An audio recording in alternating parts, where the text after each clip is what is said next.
Hello guys. आज मैं आपको एक्सरसाइज नंबर 4.2 का क्वेश्चन नंबर 6 कराऊंगा। एक छोटी सी रिक्वेस्ट है, प्लीज़ चैनल को सब्सक्राइब कर लेना क्योंकि मैं इसी टाइप की वीडियोस बनाता रहता हूं। तो चलिए फिर शुरू करते हैं इस क्वेश्चन को। ज़्यादातर बच्चों को है ना इस क्वेश्चन में क्या प्रॉब्लम आती है, उनको ना इसकी स्टेटमेंट ही समझ नहीं आती क्योंकि ये क्वेश्चन है ना थोड़ा सा अटपटी इंग्लिश में लिखा हुआ है। जब मैं 10th क्लास में था ना तब मेरे को भी नहीं समझ आती थी, लेकिन मैंने एक ट्रिक निकाला और उस ट्रिक से ये क्वेश्चन बहुत ही ईजी बन गया। तो अब मैं आपको वो ट्रिक बताने वाला हूं, उससे ना आपको ये क्वेश्चन पूरा समझ आ जाएगा। तो एक बार थोड़ा सा स्टेटमेंट पढ़ लेते हैं कि इस क्वेश्चन में बोला क्या गया है। तो पहली लाइन में बोला गया है, a cottage industry produces a certain number of pottery articles in a day. तो सिंपल भाषा में बताऊं तो एक कंपनी है जो कि मटके बनाती है, बस बात खत्म। ज्यादा डिटेल में जाने की जरूरत नहीं है। उसके बाद यहां से ना आपका मेन क्वेश्चन स्टार्ट होता है और यहीं से आपकी मुश्किलें स्टार्ट होती है क्योंकि जो इंग्लिश है ना मेन वो यहां से स्टार्ट हो रही है। तो मेन क्वेश्चन भी यहां से स्टार्ट होता है और मुश्किलें भी यहीं से शुरू होती है। सबसे पहले क्या करोगे, जो चीज निकालनी है वो लेट कर लो। तो आपको देखो इसमें नंबर ऑफ आर्टिकल्स प्रोड्यूस्ड निकालना है and the cost of each article, ये दो चीजें निकालने के लिए बोला गया है। तो जो चीज निकालने के लिए बोला जाए ना, सबसे पहले क्या करेंगे, उसको लेट कर लेंगे। तो इन दोनों को मैं लेट कर लेता हूं। तो पहली चीज है number of articles produced, let कर लेंगे इसको। Let the number of articles, तो इसको मान लो मैंने एक्स लेट कर लिया कि एक्चुअली जो कंपनी है वो कितने आर्टिकल बनाती है। मैंने मान लिया कि एक्स बनाती है, ठीक है। दूसरी चीज क्या निकालनी थी, कॉस्ट ऑफ ईच आर्टिकल, कि अब कंपनी जो आर्टिकल बना रही है ना, अब एक आर्टिकल कितने रुपए का वो बेच रही है वो निकालना है। तो उसको भी लेट कर लेंगे। तो लिखूंगा let the cost of one article, each का मतलब होता है वन। तो एक आर्टिकल की मैंने कॉस्ट को मान लो वाई लेट कर दिया कि जो कंपनी है वो एक आर्टिकल को वाई रुपए में बेच रही है और वो कंपनी टोटल कितने आर्टिकल्स बना रही है, एक्स आर्टिकल्स बना रही है। क्लियर, आइए चीज समझ आपको। अब ना थोड़ा सा ट्रिक स्टार्ट करते हैं क्योंकि मेरे को पता है तुम सब है ना ट्रिक का वेट कर रहे हो। मैं ट्रिक बताता हूं। अब है ना आप क्या करो, ये ना स्टेटमेंट मत पढ़ो, ठीक है, क्योंकि मुझे पता है स्टेटमेंट चाहे कितनी बार भी पढ़ लो आपको समझ आनी ही नहीं है। क्योंकि जब मैं 10th में था ना तब मेरे को भी नहीं आती थी, टीचर्स मतलब समझा समझा के थक जाते थे, वो समझ ही नहीं आती थी। तब एक ट्रिक काम आई है। वो ट्रिक क्या है, आपको ना ये देखो कि ये जो सेंटेंस है वो कहां पे खत्म हो रही है। सबको पता है सेंटेंस हमेशा फुल स्टॉप पे खत्म होती है। तो फुल स्टॉप ढूंढो कहां पे है, देखो यहां पे है फुल स्टॉप। तो ये जो सेंटेंस है यहां से स्टार्ट होती है और यहां पे खत्म होती है। क्लियर। अब क्या करो, इस सेंटेंस के अंदर है ना एक वर्ब ढूंढो। क्या ढूंढनी है, वर्ब। अब कुछ बच्चे बोलेंगे कि सर मैथ का क्वेश्चन है और आप इंग्लिश वाली चीजें ढूंढने को बोल रहे हो। यही तो ट्रिक है। वर्ब क्या क्या होती है देखो, एक होती है इज, वोज, वर, हैज और हैव। तो ये आपकी 5 वर्ब हैं जो आपको इस टाइप के क्वेश्चंस में देखने को मिलेंगी। अब इन पांचों वर्ब में से ढूंढो कि इस सेंटेंस के अंदर कौन सी वर्ब है। तो ढूंढते हैं। तो देखो एक तो ये रही, एक वोज मिल गई ना मेरे को। और कोई वर्ब है इसके अंदर, हाँ ये देखो वोज फिर से लिखा हुआ है। और कोई वर्ब नहीं है। तो इस सेंटेंस के अंदर कौन सी वर्ब मिली है मेरे को, वोज वर्ब मिली है। तो मैंने वर्ब ढूंढ ली और आपको ना इन पांचों वर्ब में से ही कोई ना कोई वर्ब पक्का लिखी मिल जाएगी, ठीक है। तो इनमें से मुझे कौन सी मिली है, वोज मिली है। तो इनको भूल जाओ अब। क्लियर। अब देखो कौन सी वर्ब है, वोज है। अब 2 वोज लिखे हुए हैं, तो आपको कौन सा वोज लेना है, जो ऐसी वर्ब ढूंढनी है जो है ना आपकी सेंटेंस की कहीं ना कहीं बीचों बीच लिखी हो। तो देखो ये जो पहला वोज है वो स्टार्टिंग में लिखा हो तो उसको इग्नोर कर दो। आपको वो वर्ब लेनी है जो आपकी बीच में लिखी हो। तो ये वाला वोज बीच में लिखा हुआ है तो इसको ले लेंगे। क्लियर।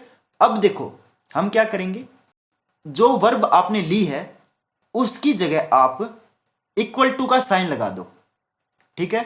वर्ब की जगह इक्वल टू का साइन लगा दो। यहां से आपका देखो ट्रिक स्टार्ट होता है। क्योंकि ज्यादातर बच्चों को है ना इसकी इंग्लिश को समझ के इक्वेशन बनानी नहीं आती। अब देखना इक्वेशन अपने आप बनेगी, आपको मेहनत करने की जरूरत ही नहीं है। अपने आप क्वेश्चन आपको बोलेगा जोर जोर से कि ये इक्वेशन है, ये इक्वेशन है। अब देखो वर्ब की जगह हमने क्या लिख लिया, इक्वल टू का साइन लगा दिया। ओके, अब ट्रिक क्या है, इस वर्ब के लेफ्ट साइड जो चीज लिखी हुई है ना, वो आप इक्वल टू के लेफ्ट साइड लिखोगे, और इस वर्ब की जो राइट साइड लिखी हुई है वो आप इक्वल टू के राइट साइड लिखोगे। क्लियर, ये चीज समझो बस। अब देखो, ये वोज आपकी वर्ब है, और इस वर्ब के राइट साइड क्या लिखा हुआ है, इस वर्ब के राइट साइड लिखा हुआ है 3 मोर देन। अब मोर देन का मीनिंग क्या होता है, मोर देन का मीनिंग होता है ज्यादा, और कभी भी मोर देन वर्ड आ जाए ना तो समझ जाना वहां पे आपको क्या करना है, प्लस साइन लगाना है। क्या लगाना है, प्लस साइन। क्लियर। अब जैसे देखो, सोचो मैं एग्जांपल देता हूं, आपने न्यूज वगैरह में पढ़ा भी होगा, सुना भी होगा कि इंडिया ने 100 रन ज्यादा बनाए पाकिस्तान से। वहां पे लिखा होता है 100 रन मोर देन पाकिस्तान, यानी कि पाकिस्तान ने जितने बनाए हैं उससे 100 ज्यादा। मान लो अगर पाकिस्तान ने 150 रन बनाए हैं तो इंडिया ने कितने बनाए, इंडिया ने 250 बनाए। आपने 150 के अंदर 100 को प्लस कर दिया। तो कभी भी मोर देन वर्ड आता है तो क्या करते हो, प्लस करते हो। मान लो अगर मैं आपको ये बोलूं कि मेरी एज मेरी बहन से 4 साल ज्यादा है, यानी कि मोर देन 4 ईयर्स, मेरी एज मेरी बहन से 4 साल ज्यादा है। मान लो मेरी बहन 18 साल की है, तो मेरी एज कितनी हो जाएगी, 22 हो जाएगी। क्या किया आपने, 18 के अंदर 4 को ऐड कर दिया। तो कभी भी मोर देन वर्ड आए तो प्लस करेंगे। अब देखो, वोज के बिल्कुल साथ में 3 लिखा हुआ है, तो इक्वल टू के बिल्कुल साथ में 3 लिख देंगे, है ना। तो वोज की राइट साइड 3 है, तो इक्वल टू के राइट साइड 3 लिख देंगे। क्लियर। अब 3 के राइट साइड मोर देन है, तो 3 के राइट साइड मोर देन की जगह प्लस लगा देंगे। अब मोर देन की राइट साइड क्या लिखा हुआ है, ट्वाइस। तो ट्वाइस का मतलब होता है 2 गुना, यानी कि 2 से गुना कर देंगे, यानी कि 2 से मल्टीप्लाई कर देंगे। मोर देन की राइट साइड लिखा हुआ है तो प्लस के राइट साइड 2 इंटू, ठीक है। ट्वाइस का मतलब होता है 2 से मल्टीप्लाई, 2 इंटू। अब ट्वाइस के राइट साइड क्या लिखा हुआ है, the number of articles, the number of articles. और नंबर ऑफ आर्टिकल्स को मैंने क्या लेट किया था, एक्स लेट किया था, तो नंबर ऑफ आर्टिकल्स की जगह एक्स लिख दूंगा। क्लियर। तो मैंने इक्वल टू की राइट साइड जो चीज आएगी वो मैंने लिख ली। आइए चीज समझ आपको। अब देखो, इक्वल टू के लेफ्ट साइड क्या लिखेंगे, जो चीज वोज के लेफ्ट साइड लिखी हुई है वो इक्वल टू के लेफ्ट साइड लिखेंगे। तो वोज के लेफ्ट साइड है cost of production of each article, यानी कि ईच का मतलब होता है 1 आर्टिकल। तो आपका वोज के लेफ्ट साइड है cost of production of 1 article, जिसको मैंने वाईलेट किया है। तो वोज के लेफ्ट साइड लिखा हुआ है, यानी कि इक्वल टू के लेफ्ट साइड हम वाई लिख देंगे। तो ये आ गया, y is equal to 3 plus 2 into X. इसको थोड़ा सा सोल्व करते हैं, तो y is equal to 3 plus 2x आ गया। Clear students. तो ये आपकी इक्वेशन बन गई। अब देखो, मैंने आपको ना स्टेटमेंट का मीनिंग भी नहीं समझाया, क्योंकि हर टीचर यही गलती करता है कि वो ना आपको स्टेटमेंट का मीनिंग समझाने लग जाता है, और मेरे को पता है आपको समझ नहीं आता, इसीलिए मैंने ट्रिक बनाई है। ट्रिक क्या कहती है, आप एक वर्ब ढूंढो, वर्ब की जगह इक्वल टू का साइन लगा दो, वर्ब के लेफ्ट साइड जो चीज लिखी हुई है वो इक्वल टू के लेफ्ट साइड लिख देंगे, वर्ब के जो राइट साइड लिखा हुआ है वो इक्वल टू के राइट साइड लिख देंगे। मोर देन का मतलब होता है प्लस, ट्वाइस का मतलब होता है 2 से मल्टीप्लाई। क्लियर। इस टाइप से लिख देंगे, और सबसे पहले क्या करना है, जो चीज निकालनी है वो लेट करना है। आइए चीज समझ आपको, बस ये चीज आ गई ना आपको समझ, तो ये समझ लो क्वेश्चन ही समझ आ गया, क्योंकि ज्यादातर बच्चे इक्वेशन नहीं बना पाते, तो इक्वेशन बनाना मैंने आपको सिखा दिया। अब थोड़ा सा क्वेश्चन की अगली लाइन को भी पढ़ेंगे, क्योंकि अभी तक हमने देखो यहां तक पढ़ा है। आपका एक चीज और बोली गई है ना, if the total cost of production on that day was ₹90, तो उस दिन टोटल कितने रुपीज का सामान बनाया गया था, उस दिन 90 रुपए का सामान बनाया गया था। तो टोटल कॉस्ट, तो जो चीज दे रखी है वो लिख लेंगे। आपको दे रखा है टोटल कॉस्ट, कितनी दे रखी है, 90 रुपए। एक बार मैं चेक कर लेता हूं कि मेरे पीछे, अच्छा मेरे पीछे आ रहा है, तो मैं थोड़ा सा खुद को लिलीपुट बना लेता हूं, छोटा कर लेता हूं। आपको याद है 9th क्लास में एक गुलिवर्स ट्रेवल्स की जो नोवेल होती थी, पता नहीं अब होती है कि नहीं होती, जब मैं 9th क्लास में था तब होती थी। उसमें एक लिलीपुट कैरेक्टर था जो बोना था, तो इसलिए मैंने बोला लिलीपुट। अब देखो, टोटल कॉस्ट मुझे 90 रुपीज दे रखी है। यहां से आपकी बस एक छोटी सी चीज और सीख लो, क्वेश्चन हो गया, बिल्कुल हो गया, सही कह रहा हूं। आखिरी चीज है वो क्वेश्चन की, वो क्या है, मैं आपको एग्जांपल से समझाता हूं। मान लो मैं बाजार में जाता हूँ, ठीक है, और मैं बनाना खरीदता हूँ, यानी कि केले खरीदता हूँ। अब एक केला 5 रुपए का है मान लो, ठीक है, और मैं दुकानदार को बोलता हूँ कि मेरे को ना 12 केले दे दे, यानी कि 1 दर्जन केले दे दे। तो वो मेरे को 12 केले दे देता है। अब मैं दुकानदार को कितने रुपए दूंगा? मैं दूंगा 60 रुपए। आपको आया ना समझ? आपके दिमाग में आ गया कि यार एक केला 5 रुपए का है, 12 केले ले रहे हैं, तो 5 × 12 कर दिया, 60 आ गया। वही चीज इस क्वेश्चन के अंदर करनी है। क्या करना है आपको? देखो बोला गया है टोटल कितने आर्टिकल बनाए जा रहे हैं, एक्स आर्टिकल बनाए गए हैं। एक आर्टिकल कितने रुपए का है? वाई रुपए का है। तो और टोटल कॉस्ट कितनी है? 90। तो आपको पता है ना, टोटल कॉस्ट हमेशा किसके इक्वल आती है? जितने केले आपने लिए हैं इनटू एक केले का प्राइस। 12 केले लिए थे, एक केले का प्राइस 5 रुपए था, यानी कि जितने केले आपने लिए हैं, number of bananas into price of 1 बनाना, तब इनको मल्टीप्लाई करेंगे तब जाके आपकी टोटल कॉस्ट आएगी। वही फॉर्मूला इसके अंदर लगाना है। देखो ये कंपनी कितने आर्टिकल्स बनाती है? ये आपके एक्स आर्टिकल बनाती है, यानी कि कितने केले खरीदती है? एक्स केले खरीदती है। सोच लो, ऐसे सोचो, एक केला कितने का है? वाई रुपीज का है। तो एक्स को मैं वाई से मल्टीप्लाई करूंगा तब जाके आपकी टोटल कॉस्ट आएगी।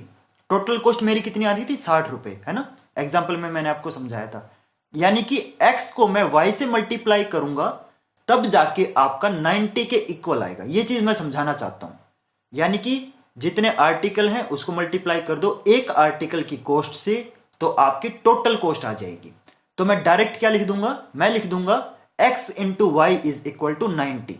तो लिख देंगे फिर। तो मैं लिखता हूं एक बार, है ना, एक्स्ट्रा चीजें इरेज कर देता हूं। तो यहां पे मैं लिख दूंगा x into Y is equal to 90, लिख दिया।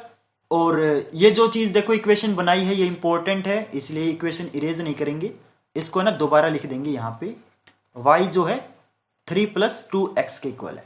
ये इंपॉर्टेंट इक्वेशन है, इसलिए इसको इरेज नहीं करेंगे। वहां पे मैंने लिख दिया दोबारा से। क्लियर? अब ये देखो, अब ना ये चैप्टर जो है वो आपका क्वाड्रेटिक इक्वेशन वाला चैप्टर है।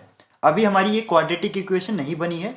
क्वाड्रेटिक इक्वेशन कैसे बनाएंगे देखो, x की जगह x रहने दो, इनटू y की जगह ये वैल्यू पुट कर दो, क्योंकि y जो है वो मेरा 3 + 2x के इक्वल है।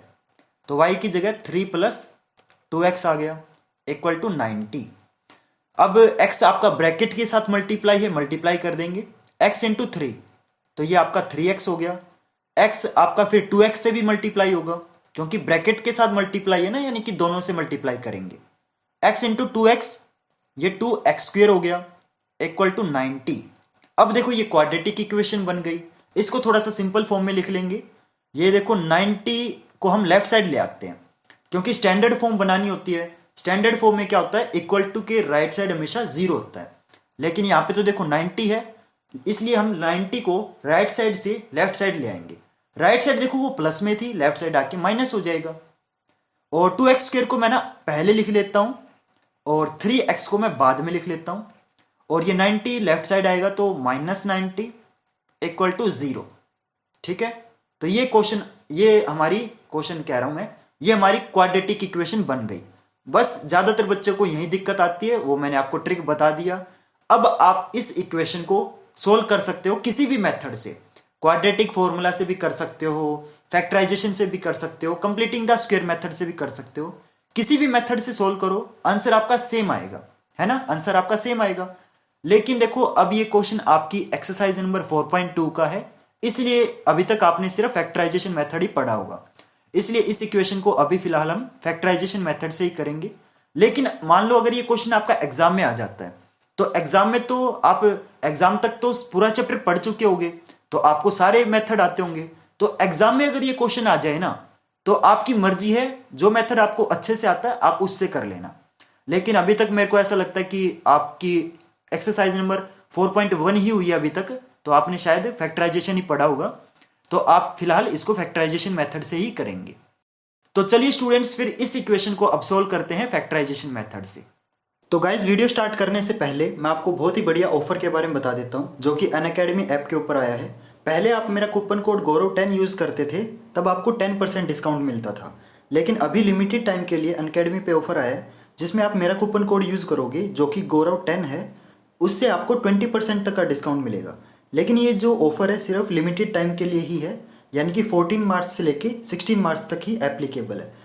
और इस ऑफर का यूज़ करके आप इंडिया के टॉप एजुकेटर जैसे कि मेरी वीडियोस भी हैं वहाँ पे वो भी देख सकते हो। आप लाइव टेस्ट क्विज वगैरह देख सकते हो। आपको जो नोट्स वगैरह हैं पीडीएफ हैं वो भी मिलेंगे। तो आप मेरा कूपन कोड जो कि गौरव10 है वो यूज़ कर सकते हो।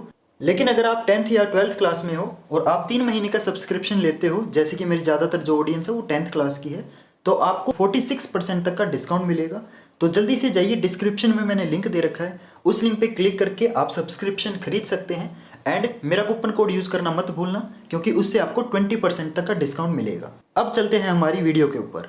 अब इस इक्वेशन को फैक्टराइजेशन मेथड से सोल्व करेंगे। वैसे फैक्टराइजेशन मेथड मैं आपको इस चैप्टर के इंट्रोडक्शन पार्ट में बहुत ही डिटेल से समझा चुका हूं, लेकिन अगर किसी स्टूडेंट ने अगर वो वीडियो नहीं देखी है तो कोई बात नहीं, मैं आपको इस वीडियो में भी अच्छे से समझा दूंगा। लेकिन एक बार मैं आपको फिर भी रिक्वेस्ट करता हूं कि आप वो वीडियो देख लेते ना तो ज़्यादा बेटर रहता, क्योंकि उसमें मैंने पूरा चैप्टर समझा रखा है। अब क्या करेंगे फैक्टराइजेशन मेथड में, सबसे पहले हम इस इक्वेशन का एबीसी निकालेंगे। अब एबीसी क्या होता है मैं बताता हूं। एक्स स्क्वायर के आगे जो चीज लिखी हो ना वो आपकी ए होती है। तो एक्स स्क्वायर के आगे क्या लिखा हुआ है 2, तो आपका ए क्या हो जाएगा 2 हो जाएगा। उसी तरीके से बी निकालेंगे। अब एक्स के आगे जो चीज लिखी हो वो आपकी बी होती है। एक्स के आगे 3 है तो बी आपका 3 हो जाएगा। और जो बच गया वो आपका सी होता है। तो क्या बच गया -90, तो आपका सी -90 हो जाएगा। तो इस इक्वेशन के हमने ए बी सी निकाल लिए। अब क्या करेंगे, अब हम ए और सी को मल्टीप्लाई करेंगे। करते हैं फिर मल्टीप्लाई, प्रोडक्ट करेंगे किसका, ए इंटू सी का।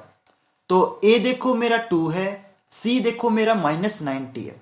इनको अगर मैं मल्टीप्लाई करूंगा तो ये आएगा -180। ठीक है, ये आ गया -180। और आपका सम कितना होगा, अब जो चीज जो वैल्यू बी की होती है ना वही आपका सम होता है। तो बी देखो कितना है +3 है, तो यहां पे लिख देंगे +3। तो अब ये चीज क्या बताती है, ये चीज हमें नंबर सोचने में हेल्प करेगी। आपको फैक्टराइजेशन मेथड में 2 नंबर सोचने होते हैं, तो ये दोनों चीजें आपको नंबर सोचने में हेल्प करेगी। तो आपको ऐसे नंबर सोचने हैं जिनको मैं मल्टीप्लाई करूं तो -180 आए और ऐड करूं तो +3 आए। अब देखो मल्टीप्लाई करने पर -180 आ रहा है। जब भी किसी 2 नंबर को मल्टीप्लाई करते हैं और आंसर अगर माइनस में आता है ना तो समझ जाना उन दोनों नंबर में से एक नंबर प्लस का है, एक नंबर माइनस का है। क्योंकि अगर दोनों नंबर सेम साइन के होंगे, तो मान लो दोनों प्लस के हैं तो मल्टीप्लाई करने पर भी आंसर प्लस में आएगा, और मान लो दोनों अगर माइनस के हैं तो मल्टीप्लाई करने पर भी प्लस में आएगा। लेकिन हमें आंसर चाहिए माइनस में, तो एक नंबर आपका प्लस वाला होगा, एक नंबर आपका माइनस वाला होगा। क्लियर। अब आपको कैसे पता चलेगा कि कौन सा नंबर प्लस का है, कौन सा नंबर माइनस का है, तो वो हमें बी बताएगा, बी का साइन बताएगा। बी देखो प्लस में, यानी कि जो बड़ा है ना वो आपका प्लस वाला होगा। तो ऐसे कौन कौन से नंबर होते हैं जिनको मैं मल्टीप्लाई करूं तो 180 आता है। तो आपका देखो 18 और 10 भी होता है, लेकिन 18 और 10 में ना गैप बहुत ज्यादा है, 8 का गैप है। तो आपको कोई और नंबर लेना पड़ेगा। जैसे मान लो मैं 15 और 12 ले लेता हूं, है ना। 15 और 12 में सिर्फ 3 का गैप है। तो अब इनमें से कौन सा बड़ा है, 15 बड़ा है या 12 बड़ा है, तो 15 बड़ा है। और मैंने आपको बताया था जो साइन बी का होता है ना वही बड़े नंबर का आएगा। तो 15 बड़ा है तो 15 भी प्लस आएगा, क्योंकि बी भी आपका प्लस है। तो पहला नंबर आपका +15 हो गया, दूसरा नंबर आपका -12 हो गया। तो इस तरीके से हम दोनों नंबर सोच लेंगे। तो स्टूडेंट्स हमारे दोनों नंबर आ गए, एक नंबर आपका +15, दूसरा आपका -12, 2 नंबर आ गए। अब हम इस क्वेश्चन को बहुत ही आसानी से कर सकते हैं, क्योंकि ज्यादातर बच्चों को ना ये नंबर सोचने में मुश्किल आती है फैक्टराइजेशन मेथड में। तो हमने नंबर सोच लिए, मैं इन नंबर्स को यहां लिख लेता हूं, +15 एंड -12। ठीक है, अब इस इक्वेशन को मैं इधर लिख लेता हूं, 2x² + 3x - 90 = 0। ठीक है, अब क्या करेंगे फैक्टराइजेशन मेथड में, जो x² वाली चीज है ना वो बिल्कुल सेम लिखते हैं, तो 2x² लिख देंगे। लेकिन जो बीच में 3x है इसके 2 टुकड़े करेंगे। 2 टुकड़े आपको 2 नंबर में करने पड़ेंगे, और वो नंबर आपको ये वाले लेने हैं, यानी कि +15 और -12। तो मैं इधर क्या लिख दूंगा, 15x लिख दूंगा, प्लस 15x लिखूंगा क्योंकि यहां पे प्लस 15 है, और माइनस 12x लिखूंगा। तो मैंने 3x के दो टुकड़े कर दिए, और माइनस 90 बिल्कुल ऐसे के ऐसे लिख दूंगा। ठीक है, अब क्या करेंगे, हमने बीच वाले 3x के दो टुकड़े तो कर दिए है ना। अब क्या करेंगे, अब हम ना पहली दो टर्म में से कॉमन निकालेंगे। तो 2x² में से और 15x में से क्या कॉमन आ रहा है, देखो यहां पे दोनों में x है, तो आपका x कॉमन आ जाएगा। तो x मैं कॉमन निकाल लेता हूं। तो x मैंने कॉमन निकाल लिया, तो इधर 2x बचेगा क्योंकि 2x² में से मैंने x हटा दिया, प्लस 15x में से मैंने x हटा दिया तो 15 बचेगा। तो मैंने पहली दो टर्म में से कॉमन निकाल लिया। अब मैं लास्ट की दो टर्म में से कॉमन निकालूंगा, इन दो टर्म में से। तो इनमें से भी कॉमन निकालते हैं। यहां पे देखो दोनों के अंदर माइनस साइन है, तो एक तो आपका माइनस साइन कॉमन निकालेंगे। और इसके अंदर क्या कॉमन आ सकता है, यहां पे देखो दोनों के अंदर 6 है, 6 छुपा हुआ है, वैसे दिखाई नहीं देगा लेकिन छुपा हुआ है। कैसे छुपा हुआ है, देखो 12 के अंदर कहीं ना कहीं 6 है, 6 इंटू 2 12 होता है। उसी तरीके से 90 के अंदर भी 6 है, 15 इंटू 6 90 होता है। तो यहां पे 6 दोनों के अंदर छुपा हुआ है। अब देखो x दोनों के अंदर नहीं है तो x कॉमन नहीं लेंगे, हम -6 कॉमन लेंगे। तो 12x के अंदर से मैंने 6 कॉमन निकाल लिया, तो यहां पे 2x बचेगा। 90 के अंदर से मैंने 6 कॉमन निकाल लिया, तो मेरा यहां पे 15 बचेगा। ठीक है, और इक्वल टू 0 तो है ही। तो इस तरीके से हम कॉमन निकालेंगे। और यहां पे देखो अंदर मैंने प्लस 15 क्यों लिखा है, क्योंकि ब्रैकेट के बाहर माइनस का साइन है, और आपको पता है ब्रैकेट के बाहर जब नेगेटिव साइन होता है तो ब्रैकेट के अंदर वाले साइन चेंज हो जाते हैं, है ना। अब मैं आपको एक और चीज बताता हूं, कि आपको ना एक ट्रिक बताता हूं कि आपने अभी तक जो क्वेश्चन किया है वो ठीक किया है गलत किया है, वो आप चेक कर सकते हो। आपकी ये जो ब्रैकेट वाली वैल्यू है ना, ये हमेशा सेम आनी चाहिए। अगर आपकी ये ब्रैकेट वाली वैल्यू अलग अलग आ जाती है, चाहे थोड़ा सा मतलब साइन में भी फर्क है ना, तो समझ जाना आपने कहीं ना कहीं गड़बड़ कर दी है। या तो आपने नंबर सोचने में गड़बड़ कर दी है, या आपने कॉमन लेने में गड़बड़ कर दी है। अब देखो मेरी जो ब्रैकेट वाली वैल्यू है वो सेम है, तो मतलब मेरा क्वेश्चन अभी तक ठीक है। अब क्या करेंगे, अब जो ब्रैकेट वाली चीजें हैं उसको अलग से लिख लेंगे। जो ब्रैकेट के अंदर है ना उसको हमने अलग से लिख लिया, और जो ब्रैकेट के बाहर है उसको भी अलग से लिख लेंगे, इक्वल टू 0। अब देखो इन दोनों ब्रैकेट को है ना, अब हम बारी बारी 0 के इक्वल पुट करेंगे। तो इन दोनों को मैं बारी बारी 0 के इक्वल पुट करता हूं। तो मैं थोड़ा सा खुद को छोटा कर रहा हूं। अब हम पहले तो मैं एक काम करता हूं, 2x प्लस 15 को 0 के इक्वल पुट करूंगा, और फिर मैं x माइनस 6 को इक्वल टू 0 के इक्वल पुट करूंगा। प्लस 15 उधर चला जाएगा तो उधर जाके -15 हो जाएगा, और 2 देखो मेरा डिवाइड में आ जाएगा, तो x इज इक्वल टू -2। तो स्टूडेंट्स यहां पे देखो मेरा x की वैल्यू आ गई -15/2, और इधर हम -6 को उधर भेजेंगे तो +6 आ गया। तो मेरी x की दो वैल्यू आ चुकी हैं, एक -15/2 और एक मेरी +6। अगर आपको याद हो स्टार्टिंग में मैंने x को क्या लेट किया था, x को मैंने number of articles produced let किया था। तो वो चीज मेरी आ चुकी है, नंबर ऑफ आर्टिकल्स प्रोड्यूस्ड। तो मैं यहां पे लिख दूंगा x, देखो एक तो मेरा -15/2 है और एक मेरा x 6 है। तो जो नंबर ऑफ आर्टिकल होते हैं वो कभी भी नेगेटिव नहीं होते, इसलिए हम ये वाली वैल्यू नहीं लेंगे, हम सिर्फ ये वाली वैल्यू लेंगे। तो लिखेंगे नंबर ऑफ आर्टिकल्स प्रोड्यूस्ड।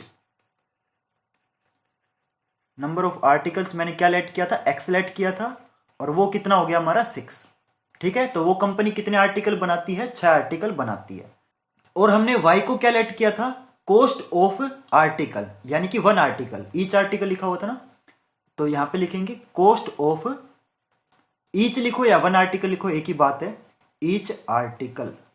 तो एक आर्टिकल की कॉस्ट को मैंने y लेट किया था, तो मुझे ये दो चीज निकालनी थी ना क्वेश्चन में। तो y देखो आपको पता है जब मैंने इक्वेशन बनाई थी तो जो y है वो मेरा 3 + 2x के इक्वल था। x मेरा 6 है, तो पुट कर देंगे वैल्यू 3 + 2 × 6, सोल्व करने पर ये आएगा 15। तो मेरा एक जो आर्टिकल है वो कितने रुपए का है, 15 रुपए का है। और वो जो कंपनी है वो कितने आर्टिकल बनाती है, 6 आर्टिकल बनाती है। और इन दोनों को देख लो मल्टीप्लाई करके, टोटल कॉस्ट आपकी 90 ही आएगी। 15 इंटू 6 90। ठीक है, तो स्टूडेंट्स यहाँ पे क्वेश्चन कंप्लीट होता है। होप करता हूँ आपको ये क्वेश्चन समझ आया होगा, क्योंकि मैंने एक ट्रिक से आपको ये क्वेश्चन समझाने की कोशिश की है। और इसी टाइप की मैं वीडियोस बनाता रहता हूँ, तो प्लीज़ आप मेरे चैनल को सब्सक्राइब कर लेना, क्योंकि मेरे थोड़े से सब्सक्राइबर अभी कम हैं, लेकिन हो जाएंगे धीरे धीरे, टाइम लगता है। मुझे पता आप सब मेरे को सपोर्ट करोगे, मैं इतनी मेहनत कर रहा हूँ। क्योंकि आपको अगर मैं सच बोल लूँ तो रात के 3 बजे हुए हैं, मतलब अजीब लग रहा है मेरे को बताते टाइम, बट मैं इस टाइम वीडियो रिकॉर्ड इसलिए करता हूँ क्योंकि शोर शराबा नहीं होता ना इस टाइम।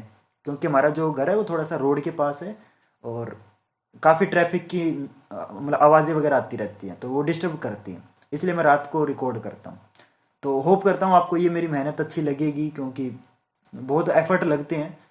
तो इसी टाइप के मैं वीडियोस बनाते रहता हूँ। और ऐसा नहीं है कि सब्सक्राइब करने से मैं कोई मतलब सिंपैथी ले रहा हूँ आपसे, ऐसा नहीं है। आपकी मर्जी है, सब्सक्राइब करना चाहो तो, आपको अगर अच्छा लगे तो कर लेना, क्योंकि मैं इसी टाइप की वीडियोस बनाता रहता हूँ। और ऐसा नहीं कि सब्सक्राइब करने से सिर्फ मेरा फायदा है, आपको भी तो बहुत फायदा है ना, क्योंकि मैं ये जो कंटेंट बना रहा हूँ आपके लिए तो बना रहा हूँ।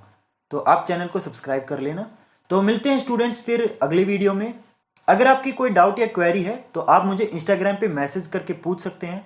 काफ़ी बच्चे मुझसे वहाँ डाउट पूछते हैं और उनकी मैं डाउट सोल्व करता हूँ, तो आप मुझसे इंस्टाग्राम पे कॉन्टेक्ट कर सकते हैं। तो मिलते हैं स्टूडेंट्स फिर नेक्स्ट वीडियो में नए टॉपिक के साथ।